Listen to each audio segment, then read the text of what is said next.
In this video, I'll be showing you step by step how to create trap music inside of Riffusion. It is super easy to do. So the first thing you need to do is open up Riffusion like you usually would.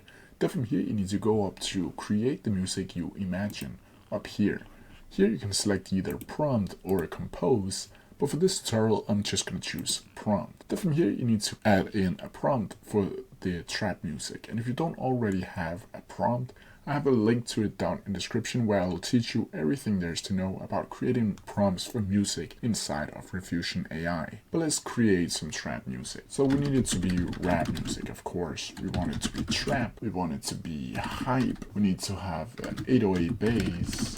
We need it to be drums. We need to add some synthesizers. And we need it to be 4x4 and about 140 beats per minute. And when you've done that, you can simply click generate, and then Riffusion AI will generate two versions of a trap beat. But let's listen to them when they're done generating.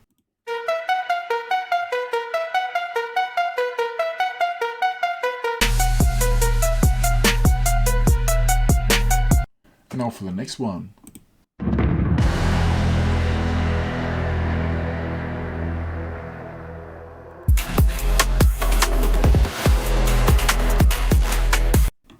And that's how you do it. If you have any questions about it, please leave them down in the comment section below and I'll try my best to answer them as quickly as possible. See ya!